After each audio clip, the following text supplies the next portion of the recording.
And J-Dog, I should mention we are of course streaming live on our 9 to noon hour when we were doing that, of course, beyond, and of course the Pulse of an H, thousands listening beyond New Hampshire. Dr. Vic, we're going to jump into a bunch of stuff this morning, but overall, you doing all right?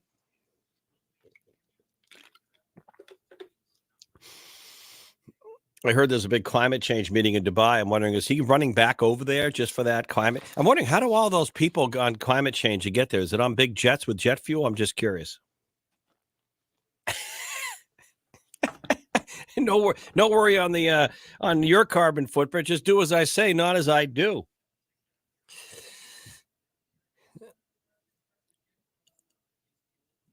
Yeah. I liked over the holidays, Vice President Harris and her husband, there was a picture with a gas stove in the background as the Biden administration talks about this craziness. Hey, real quick, speaking of energy, great segue. I believe, J-Dog, we're going to be joined by Representative Michael Voss, and Michael Voss is a state representative. I think he's head of the House Energy Committee here locally, and Representative joins us. Good morning. How are you? Good morning, New Hampshire, the Pulse of an H. Thanks for being with us. Well, good morning, Jack. It's a pleasure to be speaking with you, and I appreciate the opportunity to chat. You wrote a piece recently. I'm a big fan of natural gas. We need more of it in the region, not less.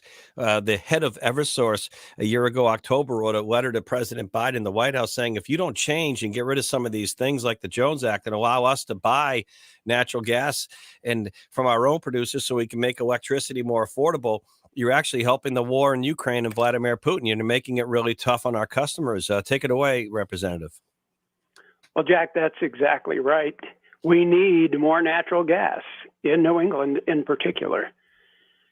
And the reason for that is because we use it to not only heat our homes and businesses, but to generate electricity.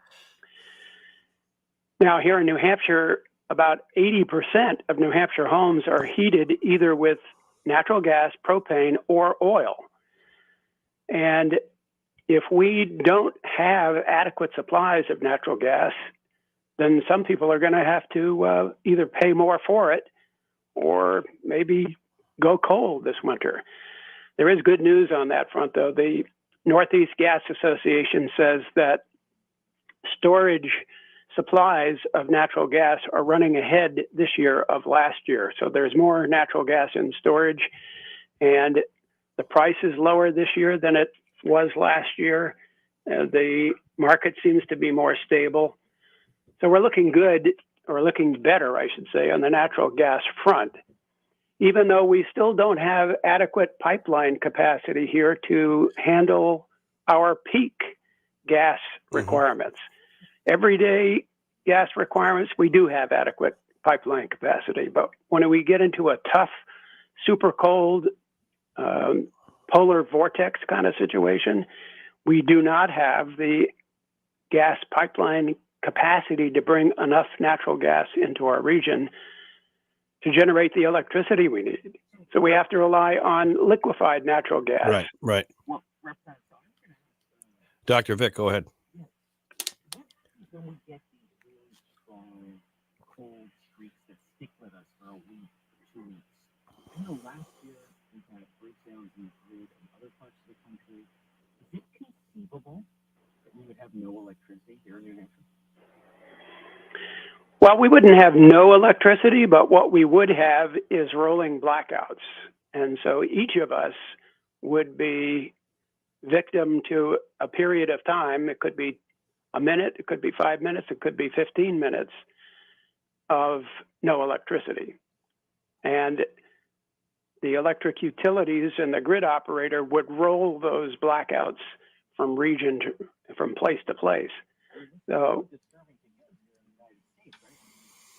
what does that mean for hospitals where there are medical equipment that needs to be, full time? Obviously, they have generators or backup plans. This is something that is a real possibility unless we address this energy need. Absolutely. And as you mentioned, hospitals and other critical facilities typically have backup generators so that they wouldn't be affected. And the grid operators would make an attempt to make sure that critical facilities like that weren't part of a rolling blackout. it is critical that we continue to supply enough natural gas in our region to make the electricity we need. Well, you just hit the nail on the head, Representative Oz. It takes natural gas to make electricity. Let me repeat that for a lot of people out there that get confused on energy discussion and politics. It takes natural gas to make electricity. It takes natural gas to run factories to make electric vehicles. It takes natural gas is not the bad guy here. So my question is, with some people who get caught up in this stuff to a point where they can't be commonsensical, where does natural gas get a bad name in the energy side of things when it's so available? It's one of our most abundant resources. It's clean. It can be harvested naturally and friendly to the environment. Why do some people get up in arms when they say, "Oh, we can't have natural gas. It's bad. It's bad." Well, it gets a bad rap simply because it's a fossil fuel. And even though it generates only 60%, or only 40% actually, in many cases, of the emissions of coal or oil, it's still a fossil fuel. And so some people think that any fossil fuel that emits any emissions is bad for the climate. So, I find this just absolutely fascinating. I think the hypocrisy of some is on full display when they say, well, I'm just going to get a Tesla. I'm going to get an electric vehicle. We're electrified. Therefore, we're not going to use fossil fuels. And the question obviously goes back to, where are you getting electricity from? Right? And so, Exactly. I mean, so this is a hypothetical, and I don't know if you've thought about this, but if we moved New Hampshire entirely to electric vehicles, my guess is the grid couldn't keep up. We'd burn more fossil fuels. Well, wouldn't we? by the way, I don't want to get into all this, but making electric vehicles and those batteries is more toxic to the environment than buying a brand new regular gas driven Ford pickup truck. You know what we got to do, Jeff? We got to just let's have the rolling blackouts, because the blackouts will actually save the environment. Oh yeah, okay, sure. Hey, Representative Bose, what are you doing legislatively? We're going to let you go, but final thought: what are you doing legislatively? What do we need to do? What's the action item here to let you go on? Well, we need to get the word out to the public that we need more natural gas pipeline capacity in the state. The ISO New England grid operator is currently contemplating, there's a natural gas plant down in Massachusetts called the Mystic Station that is scheduled to go offline in 2024. This is a station that runs mostly on liquefied natural gas that comes into the Everett terminal in Massachusetts. And this particular plant currently runs on what they call a reliability must run contract. And that means that they get paid more for the electricity they generate than other gas-fired plants. And the reason for that is to keep the grid reliable. And so what we have to look out for is in the coming months, if the plant is scheduled to currently close, ISO New England is going to renegotiate that contract. And we have to find out, we have to press to encourage New England to keep that plant online, to keep that Everett terminal open, because the liquefied natural gas that comes through there is essential to the entire pipeline along the eastern seaboard. All right, Representative Vos, anytime we'll get you back again. House Energy Committee Chair, State Representative, and you represent what district? Epping. All right, thank you. The only Epping on earth. No, I'm kidding. Thank you, Representative. Thank you. Nice to talk to you. All right, we'll take a break. Dr. Vic, our own White House correspondent, John Decker. Could Hunter Biden actually end up testifying on his own business dealings? Can you imagine that seat and what it might cost? Also, what could Governor Kristi Noem of South Dakota be on the short list for the possible nominee, Donald Trump's list for a VP choice? And is she going to start speaking out more on behalf of the former president right here in New Hampshire? Hey, Google, hey, Alexa, play The Pulse of an Age. Back in a moment. Proper planning for retirement takes time.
All right, we are back on a pretty good looking Wednesday. Pretty good looking Wednesday. A lot going on between Washington and here, Plains, Georgia, and of course the latest on the Israel Hamas truce, if you will, with this I think six exchange of possible prisoners, hostages, and we'll have more on all the above.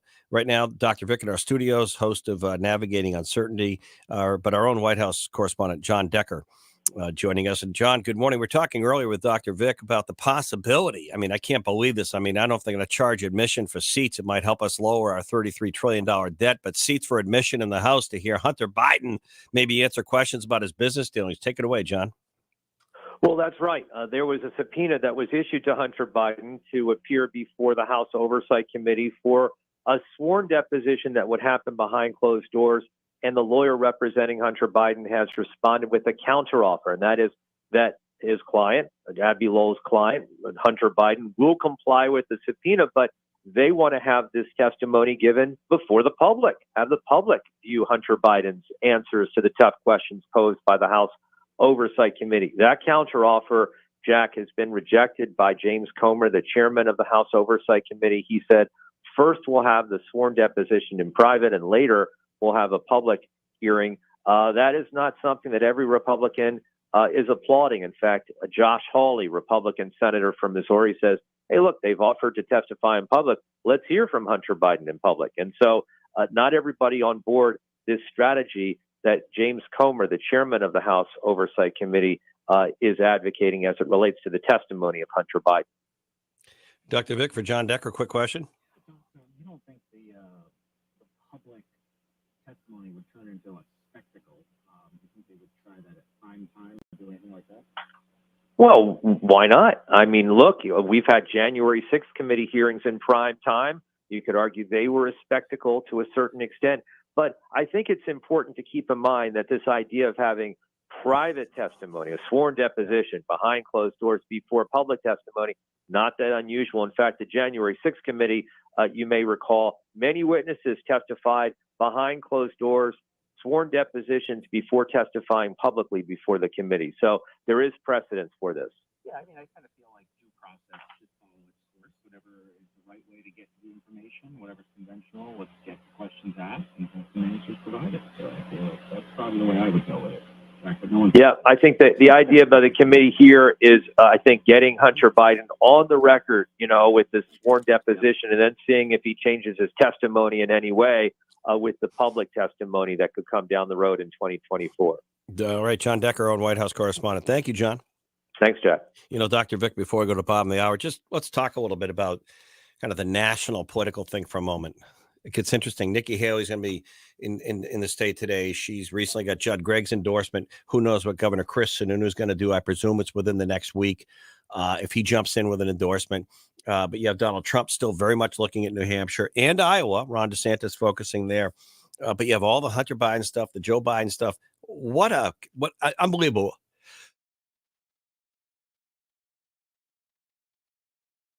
The whole thing, because I mean the whole picture is unbelievable. You got Biden and the Democrats not even wanting to run in the early states. He's not even popular with his own base. You got Donald Trump with his big lead that he's been having for so long, and I know out there as an independent.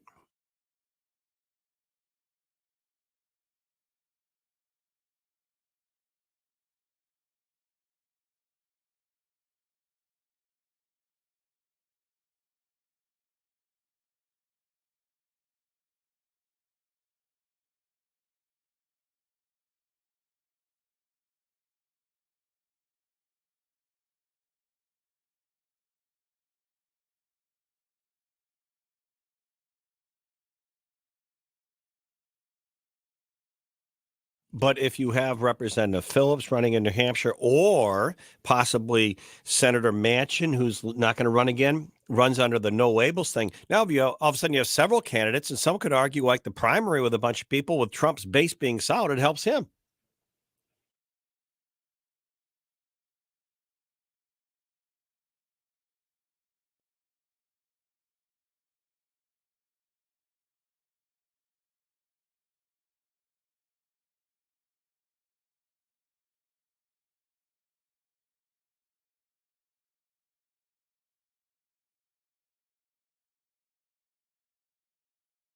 Oh, let's do this. Well, actually, we got a few minutes because I want to talk a little bit about, what happens now. Well, let me just cut to the chase. I was talking to some of our regular contributors before the show this morning. Governor Chris Sununu.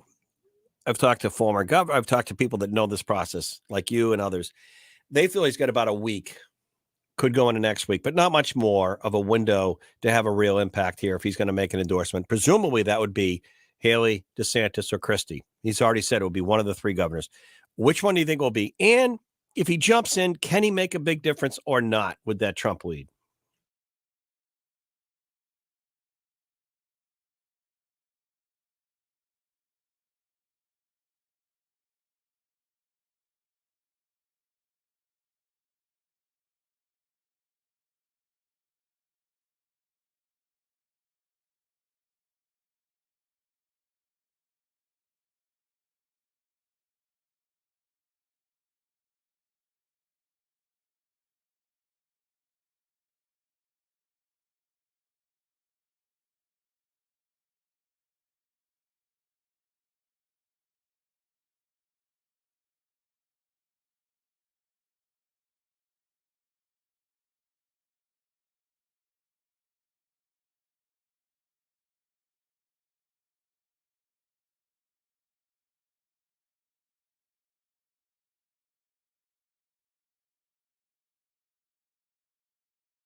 All right, hold the thought. We're going to come back with Dr. Vic, and we'll talk a little more on the current stuff. Also coming up in this hour, an update from the Manchester VA. Top of the 10 o'clock, we'll talk about that governor and executive council meeting that's happening this morning.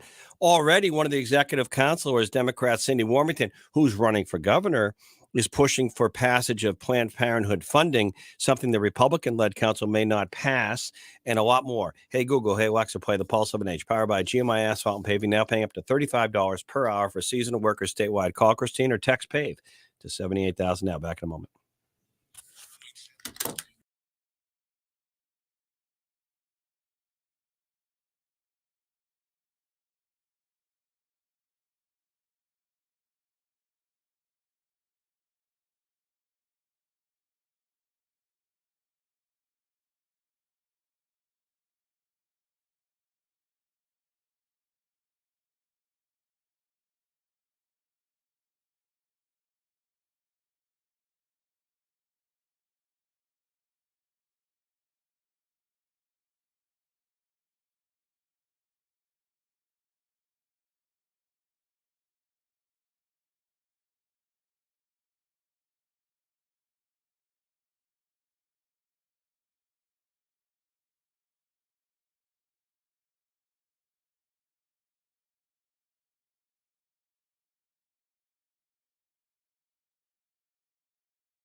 All right, welcome back, and Dr. Vic in our studios, navigating uncertainty. Your weekly podcast. Who do you have coming up this week?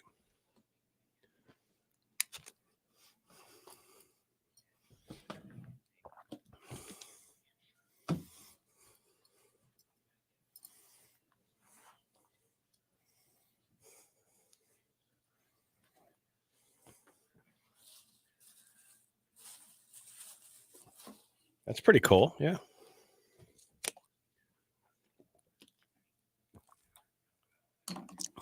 That's what's great about podcasts right there. That's a great example of why podcasts are podcasts.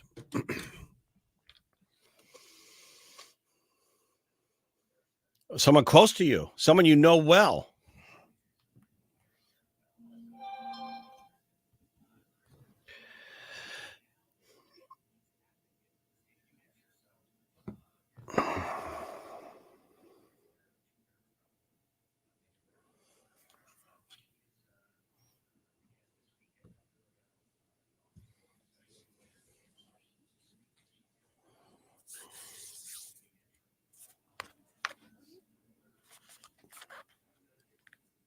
Sounds good.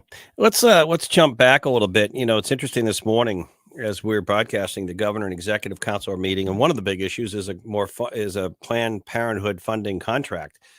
I saw very briefly this morning coming in a release from Cindy Warrington, who's a Democrat running for governor, gubernatorial candidate, and a counselor, one of the 5 elected counselors, urging her fellow counselors to pass this funding. Anna Brown, Citizens Count, who'll be on in a little bit, predicts it won't happen. Does this become an early precursor to a differentiator in the governor's race, even among Democrats and Republicans? I mean, this abortion issue, I just think it's going to be Democrats in particular are going to make it like their number one issue.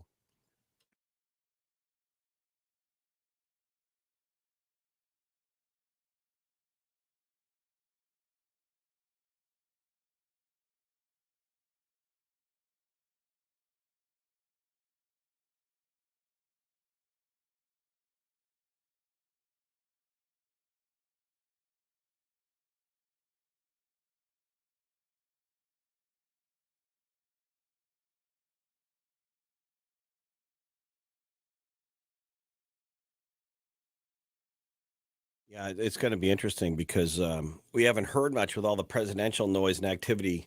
The state, is particularly the governor's race, I think is going to be kind of the number one local race. We don't have going into 2024 a big U.S. Senate race, which you're very familiar with, being a past candidate for the Senate, U.S. Senate. We have the 2 congressional races, which have been, there's the activity, but it's a little bit back burner quiet. But I think the governor's race, where you have a full blown primary on both sides between Ayotte Morris at least and others maybe, and Craig and Warmington and others, I think that the governor's race will be the big one.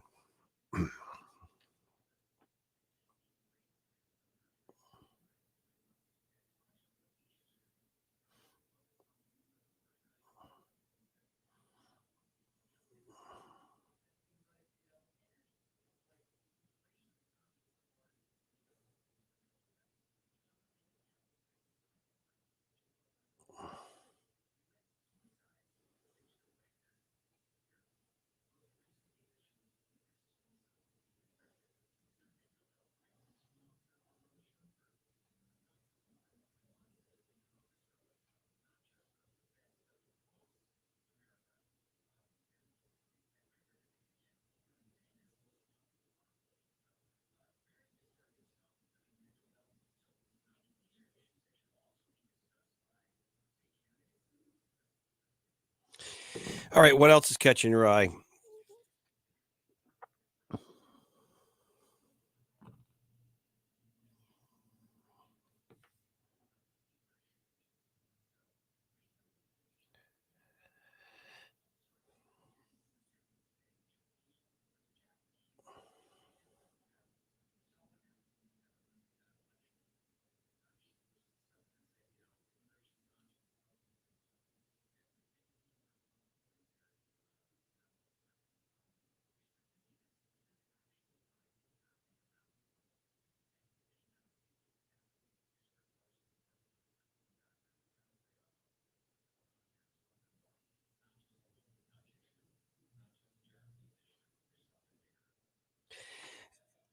I agree. And if you look at some of these elections that have been quietly happening, I mean, people have short memories, Dr. Vic.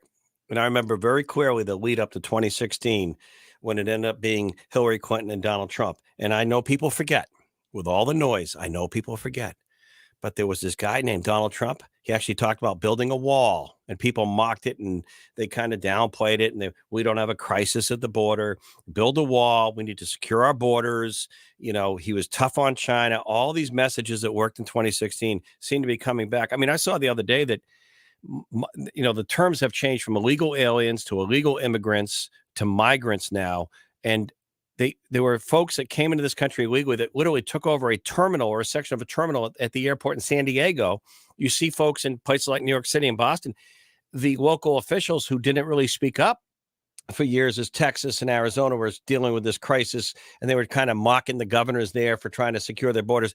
Now they're being overrun, if they will, in Boston and in New York City. And now it's an emergency, isn't it?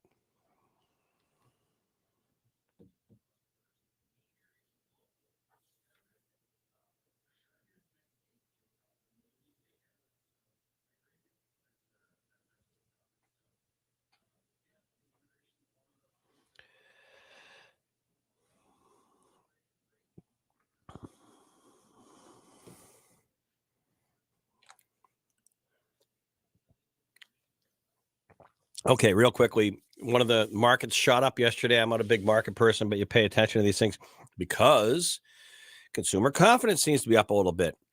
And the Fed may not raise interest rates between now and the end of the year. Where are we at on this American economy?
Still not cheap to rent, but cheaper.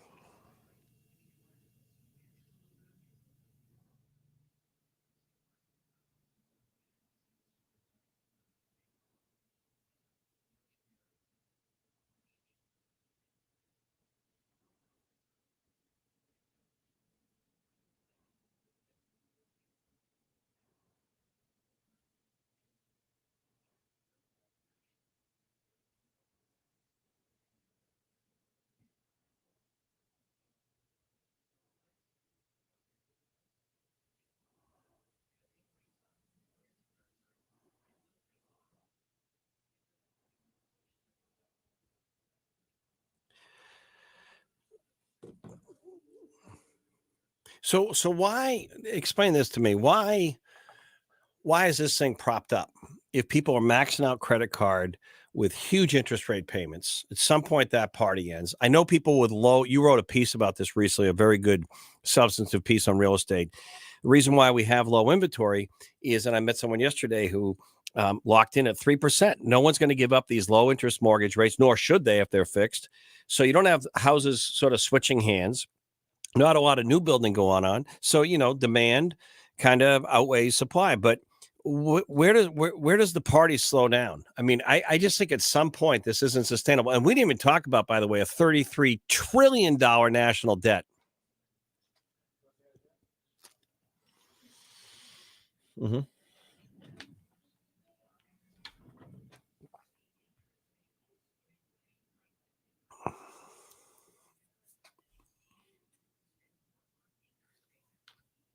Yeah. Yeah.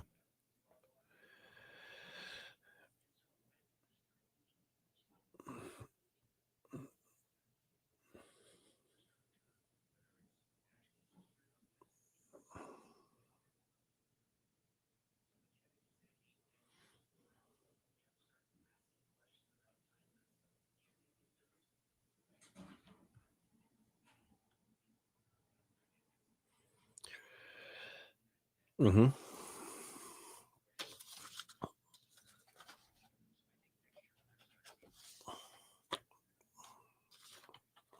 But do you do you think we're ever going to see seriously rates below 5% in the next 5 years? Fixed rates, like a 30-year fixed rate to buy a home. Okay. Well, at least you're honest, unlike someone who's, a politician. No, I'm kidding. All right.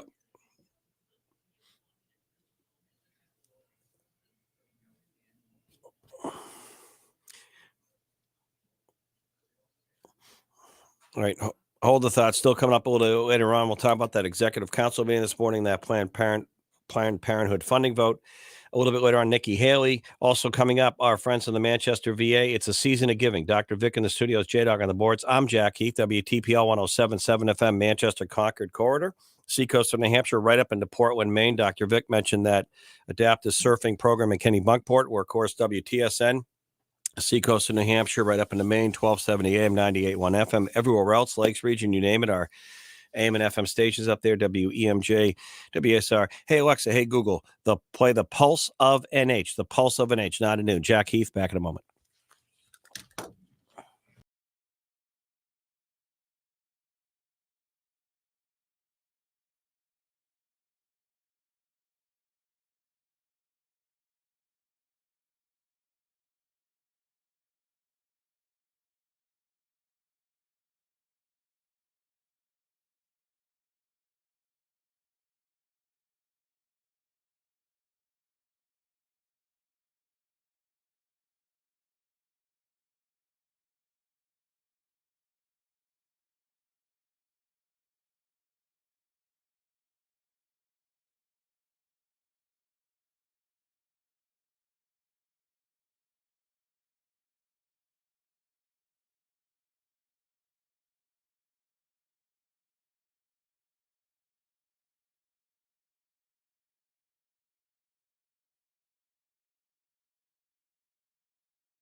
Busy morning. Hope you're having a good start to it. Jack Heath, Dr. Vic in our studios, J-Dog on the boards, and our friends at the Manchester VA, Kevin Forrest, the director, joining us, GMI Studios. Kevin, good morning. Season of giving.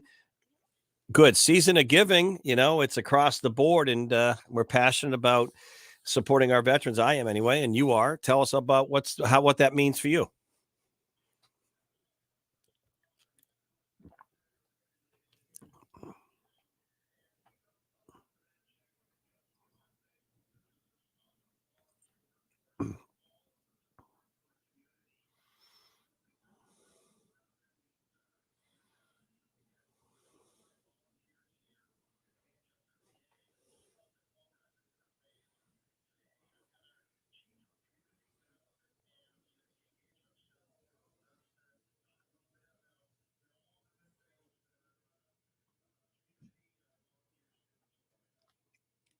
Good morning, Stella. Thanks for what you do. Tell us about your job and how we can help.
Right.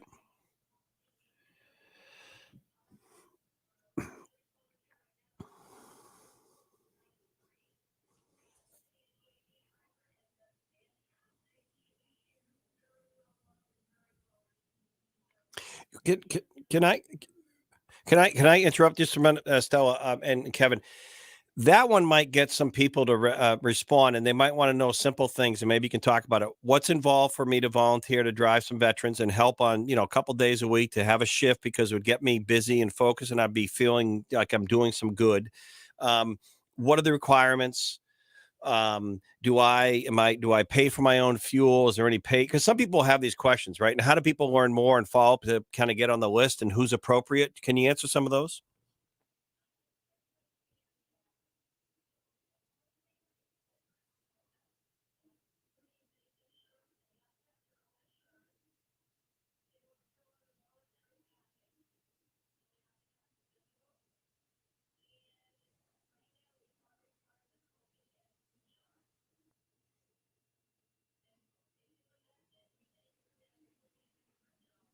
What about cost of just transportation, using your own vehicle kind of thing, or do you not use your own?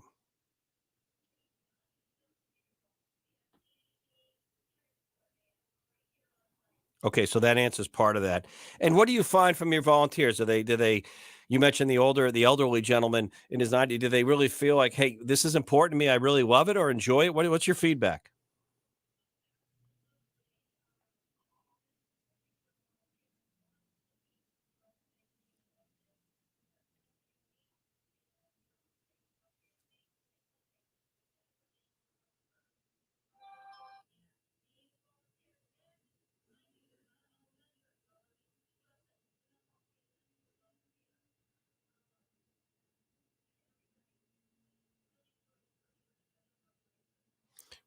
Yeah.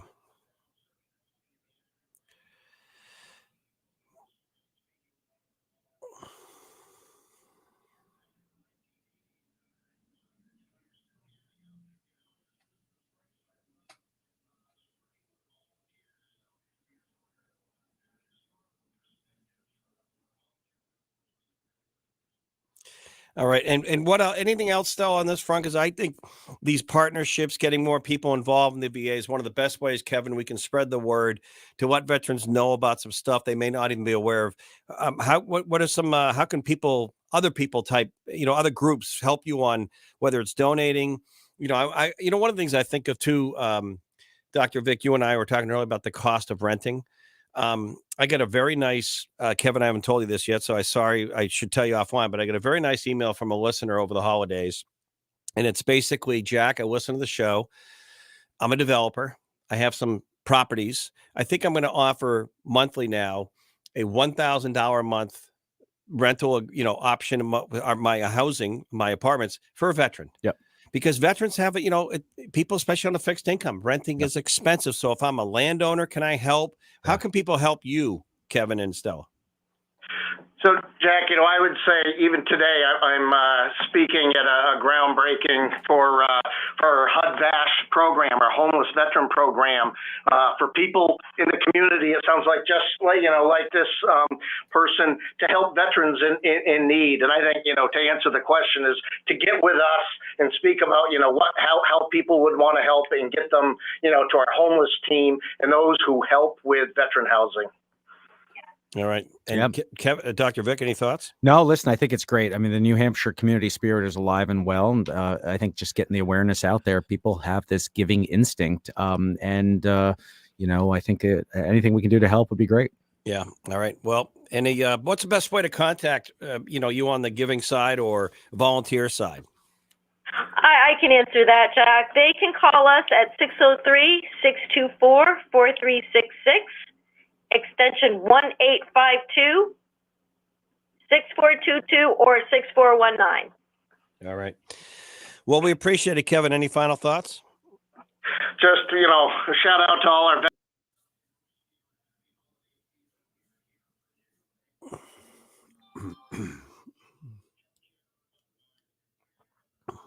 All right. Hey, both of you, thank you for what you do. We'll get you again before the break. Thank you, Kevin.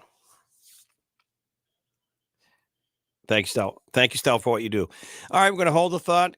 Dr. Vic, coming up, top of the 10. You're going to be with us a little bit. We are going to talk about some of the political stuff of the day, the big executive council meeting today, and a Planned Parenthood funding vote. Also, Nikki Haley going to be joining us a little bit in the next hour. And perfect. Seems to have the momentum, but you know what? Here's another question for you. Yeah. Typically, these presidential polls, in hindsight, weren't all that accurate. Yeah. Are they now? No, I don't think they are, Jack. I think what happens is voters don't pay attention until it gets closer and closer. All right. I mean, here, obviously, you're paying close attention. And my guess is even the listeners of your show here are probably paying a lot more attention than the ordinary person. Right. And so this is background stuff that's happening. We happen to focus on it a lot. And so we think it's front and center. But I think, the Governor Sununu has said this multiple times. He's like, people are just starting to pay attention here post Thanksgiving. They're starting to get into it. And some people will probably wait till after the new year. And, New Hampshire citizens take their responsibility here as first in the nation primary state to get to know the candidates and focus on it and actually vote for the person they think should be the U.S. president seriously. And so I think we'll get a lot more intensity in the next 4 or 5 weeks, and it'll obviously culminate there that third week of January. But yeah, I think Nikki Haley's doing a great job. She's putting in a lot of time. So is DeSantis. So is Christie. We'll see where it goes. All right, Dr. Vic in house, Navigating Uncertainty's weekly podcast coming up. A new episode will be available tomorrow noon. Hey, Google, hey, Alexa, play the Pulse of H. J-Dog on the board, Jack Heath. Back hour number 2, top of the 10 o'clock next.